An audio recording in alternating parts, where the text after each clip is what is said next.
Қайырлы кеш, тағы да қалдарыңыз қалай? Өткен сабақтарды жақсылап меңгердіңіздер деп ойлаймын, үміттенемін. Енді 4-ші сабаққа дайын болсаңыздар, жақсы бір ыстық шай дайындап, ноутбуктарыңызды ашып, телефондарыңызды ашып, барлығын скачать етіп қойған болсаңыздар, мұқият қарап отырыңыздар. 4-ші сабақ бізде біз Binance платформасы бойынша Binance деген биржамен жұмыс жасаймыз. Басқа биржада жұмыс жасалмайды. Так, енді бізге регистрация жасау үшін менде регистрация бар.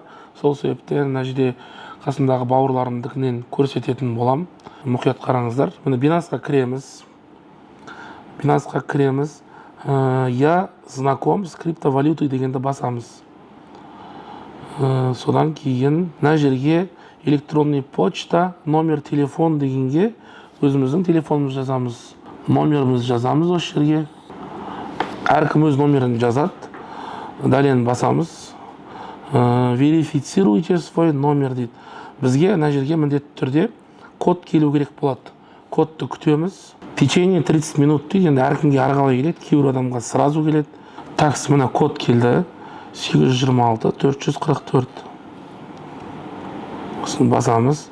Енді создайте пароль деген жерге біз өзіміз бір пароль құрамыз. Мысалы, Бека 1995 леп белгісі мысалда. Осылайынан қоя салайық. Осыны фотоға түсіріп сақтап аламыз. Бағанағы номер біздің логиніміз, пароліміз. Дәлені басамыз. Ұмытып қалмаңыздар, пароль логиндарыңызды жазып алыңыздар міндетті түрде. Дәлені басамыз. У вас есть приглашение? Нет. Нетті басамыз. Кейін осындай Binance-тан шығады қазір, көрсететін болам. Так, место жительства Казахстан. Продолжить. Мына жерде шатасып кетпейміз. Что такое фиатная валюта? Хотите продолжить Binance Казахстан дейді. Даны басып қоймаңыздар. Нетті басамыз. Нетті тұрсын. Гражданство Казахстан. Бізде имя кім? Мұхамеджан. Отчество бізде Руслан Олы. Фамилия Әбілқасым. Сіздер өздеріңіздің аты жөндеріңізді жазасыздар.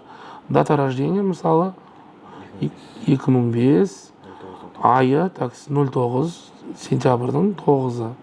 Сіздер өздеріңіздің даталарыңызды жазасыздар. Продолжить. Адрес проживанияларыңызды жазасыздар. Адресіңіз Тынабаев 22. Сіздер өз адрестеріңізді жазасыздар. Міне Тынабаев 22 Қызылорда.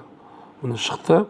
Почтовый индекс бізде заметкеге сақтаған болатымыз 120-409. Сіздер интернеттен қарап почтовый индекстарыңызды осы жерге жазасыздар. Продолжитті басамыз. Барлығы оңай, түсінікті деп ойлаймын. Верификация по ин немесе удостоверение личностьпен, паспортпен кімге қалай ыңғайлы солай өте береміз. Біз по инді таңдаймыз. Так, иніңіз 05 765. Так, телефон осы неге тіркелген барлығына? 776 160 4215.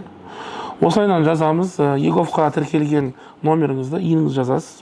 Продолжить. Бізге 1 минуттың ішінде код келу керек. Міне код келді. Осыны таңдаймыз. Продолжитті басамыз. Күтеміз, асықпаймыз. Ең бастысы бізге Binance-ты дұрыстап ашып алуымыз керек. Полный. Так, мына жерде проверка подлинности личности дейді. Мен енді жаңа бауырымды түрін көрсетпей қойын. Өздеріңіз камераға өтесіздер. Так, сіздер өздеріңіздің түрлеріңізді өздеріңіз өткізесіздер. Бауырым өткізді. Міне, на рассмотрение после завершения проверки вы получите уведомление по электронной почте или через приложение. Расчетное время рассмотрения 2 часа дейді.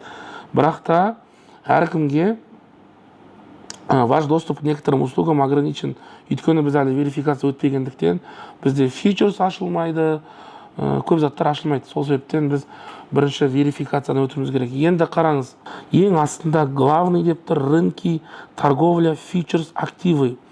Так, торговляның ішінде бізде автоматом спотовый торговля. Біз спотпен айналыспаймыз, біз фьючерспен айналысамыз. Міне фьючерс. Бірақ фьючерста әлі бізде ашылған жоқ.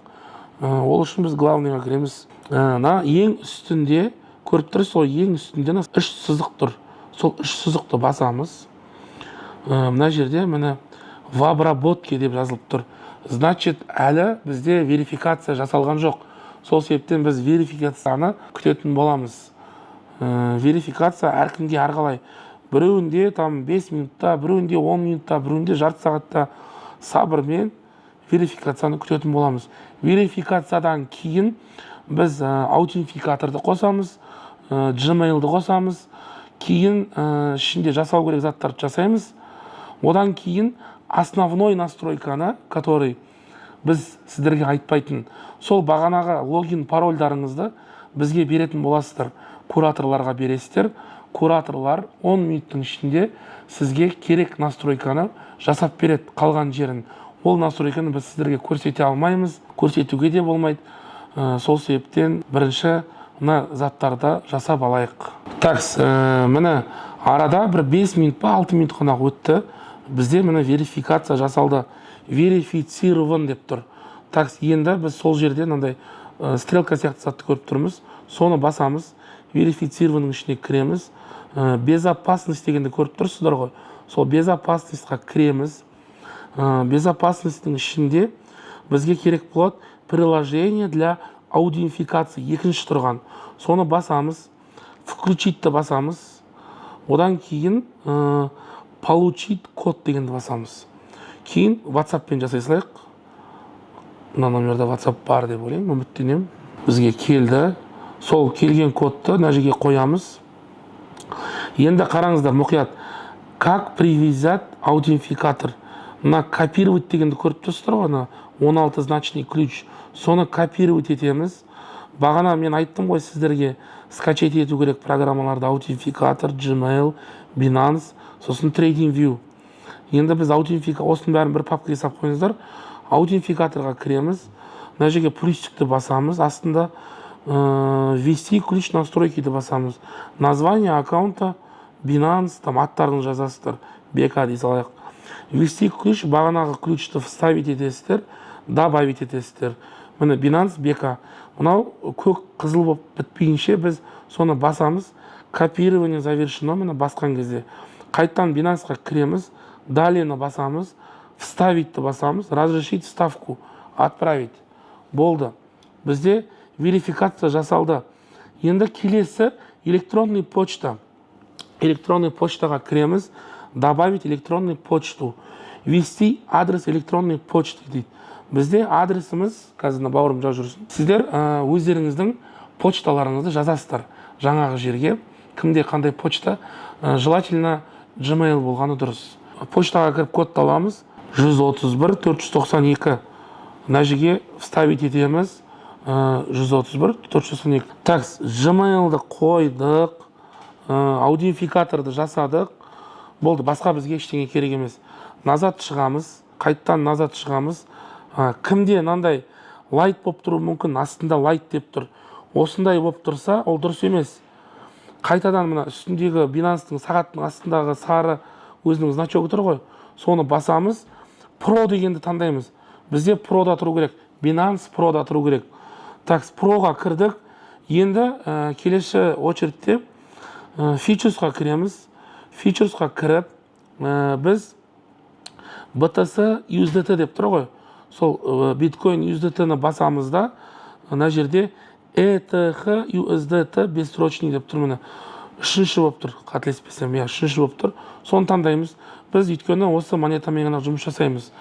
Енді мына лимитный дегенді, мына жерде лимитный бар, рыночный, лимитный стоп-лосс қоятындар, бір белгілі бағаға жеткенде сатып алатын дегендей, олар бізге қажет емес. Сіздің миыңызды ауыртпай қойын.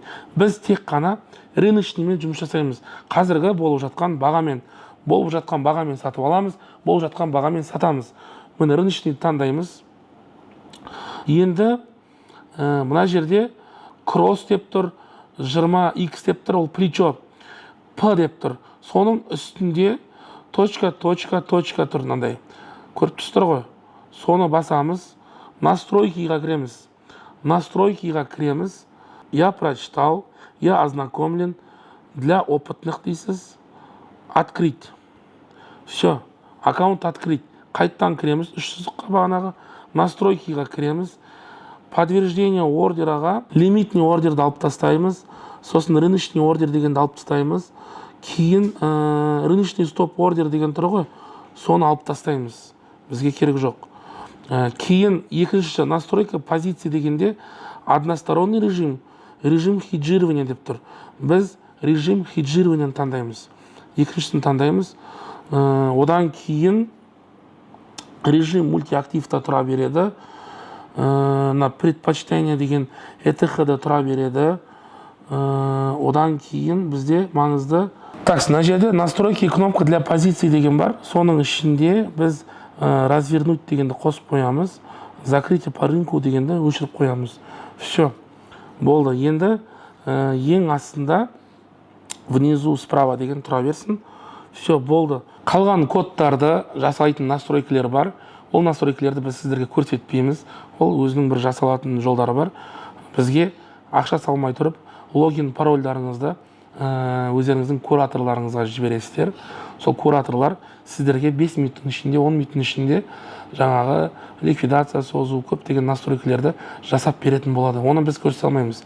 Тек қана осы заттарды жасап дайындап қойыңыз. Сол бәрі дайын болған кезде ғана бізге логин пароль бересіздер. Барлығыңыз очередьпен асықпай каждыйыңызға жасап беретін болады. 5 минут уақыт алады көп болса. Так, енді мына жерде кросс деген, біз кросс маржамен жұмыс жасаймыз. Есть изолированный, есть кросс. Біз кросспен жасаймыз. Так, енді 5x деген плечо. Біз плечоны негізі 40 плечомен жасаймыз. Новичоктар. 40 плечо ашылмай жатса, онда 20 плечомен 2-3 күн жасайсыз. Кейін барып ашылады ол. 40 плечомен қол үйренгеннен кейін 45 плечомен жасауға болады, 75 плечомен жасауға болады. Бірақ 75-тен көп плечоға секірудің қажеті жоқ. Әр плечоның өзінің рискілері бар. Ол жайлы стратегияда өтетін боламыз. Біз бүгін Binance-ты ашуды, регистрация жасауды, сол заттарымызды реттеп алайық. Так, мына мультивалютный деген тұру керек. Рыночный. Мына ETH деген USDT-ға ауыстырып тастап жүрмеңіздер. Настройка кейін білініп қалады. ETH-да тұрсын обязательно. Осының барын жасаған болсаңыздар, сіздің Binance-ыңыз уже ашылды, жасалып тұр. Trading View-да бағана өткен болатынбыз. Соның барлығы жасалып тұр деген сөз. Енді 5-ші сабақта Алла қаласа, осының бәрін жасап болсаңыз, ақша салатын боламыз. Ақша салмастан бұрын кураторларға жаңағы логин пароліңізді беріп, толықтай настройкасын жасап алыңыз, который ең маңызды настройкалерді. Оны бірақ біз айта алмаймыз сізге. Сол себепті осыны жасап болғаннан кейін міндетті түрде кураторға шығасыз, очередьпен каждыйыңызға жасап береді. Барлығы болғаннан кейін 5-ші сабақ ақша саламыз. Binance-ға қалай ақша салу керек, қалай шешу керек. Кейін уже стратегияға көшетін боламыз. Осымен 4-ші сабағымыз тәмам. Барлықтарыңызға Алла разы болсын.